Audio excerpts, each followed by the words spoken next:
Phone tapping case కీలక మలుపు తిరిగింది. సుప్రీంకోర్టులో శ్రవణ్ కుమార్ కు ఊరట లభించింది.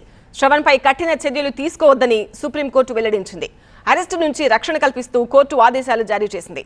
అంతేకాదు పోలీసుల విచారణకు సహకరించాలని శ్రవణ్ ను ఆదేశించింది కోర్టు. ఇటు తెలంగాణ హైకోర్టులో ప్రభాకర్ రావు ముందస్తు బెయిల్పై వాదనలు జరిగాయి. కౌంటర్ దాఖలకు 2 వారాల సమయం కోరింది ప్రభుత్వం. దీంతో విచారణను 2 వారాలు వాయిదా వేసింది హైకోర్టు. ఈ కేసుకు సంబంధించి లాయర్ ఏమంటున్నారు TV9 associate editor Mahatma updates అందిస్తారు.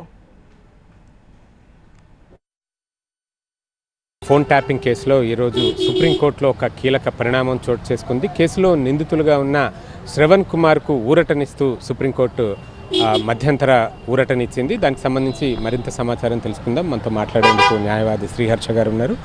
ఈరోజు కోర్టులో ఏం జరిగింది అంటే, ఇక్కడేమో ప్రభుత్వం కానీ అంటే పోలీసుల తరపున అసలు ఎట్టి పరిస్థితుల్లో రిలీఫ్ ఇవ్వకూడదు.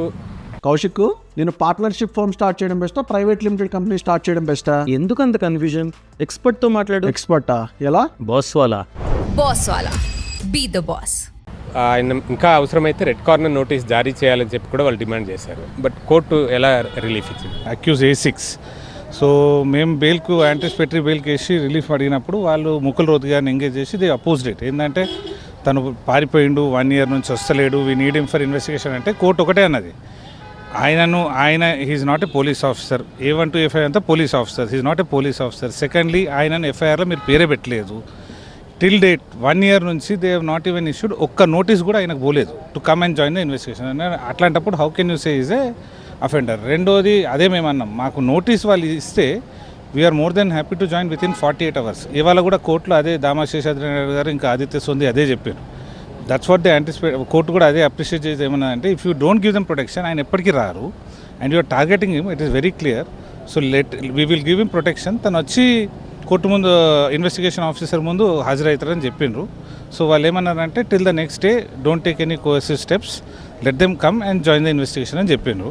So next date 28th April ఇచ్చారు. బట్ మెయిన్ పాయింట్ అది ఏంటంటే అతను FIRలో లేడు, ప్రైవేట్ సిటిజన్, మీడియా ఓనర్ని మీరు టార్గెట్ చేస్తున్న దాని మీద వాళ్ళు మెయిన్ స్వింగ్ అయ్యారు. వాళ్ళ లాయర్ ప్రకారం ఏంటంటే ఆల్రెడీ MHA నుంచి రెడ్ కార్నర్ నోటీస్ కోసము ఇంటర్పోల్కి వాళ్ళు అప్లై చేసిందని చెప్పిండ్రు. దానికి వాళ్ళు ఏమన్నారంటే రెడ్ కార్నర్ నోటీస్ ఎందుకు, ఆయన బయట ఏం తప్పు చేయలేదు కదా, he has done it in India and ఆయన కోర్టు ముందు ఆల్రెడీ ఉన్నాడు కాబట్టి where is the occasion for red corner notice అని కోర్టు అన్నది. అంటే ఇన్ జనరల్గా ఇండియాలో అఫెన్సెస్ చేసి విదేశాలకు పారిపోయిన వాళ్ళకు కూడా రెడ్ కార్నర్ నోటీస్ ఇష్యూ చేసి వాళ్ళని ఎక్స్ట్రాడిషన్ ప్రాసెస్ చేస్తూ ఉంటారు కదా, తెప్పిస్తారు. కానీ దీంట్లో యాక్చువల్లీ ఇంటర్పోల్కు వాళ్ళు రాసిన మనకి ఇన్ఫర్మేషన్ వచ్చింది. మనకు కూడా దాంట్లో ప్రొసీజర్ ఉంది ఏంటంటే to file an objection which we have already undertaken. Only co accused స్టేట్మెంట్లో అది కూడా ఫస్ట్ స్టేట్మెంట్ అతని గురించి ఏం లేదు. వీళ్ళు జబర్దస్తి 2nd, 3rd స్టేట్మెంట్లో రాయించిండ్రు ఆయన మీద అగేన్స్ట్గా. వాళ్ళ టార్గెట్ ఇంకెవరో అనిపిస్తున్నారు, నాట్ శ్రవణ్ రావు. ఓన్లీ శ్రవణ్ ద్వారా వాళ్ళు ఇంకెవరినో టార్గెట్ చేయాలని చూస్తున్నారు.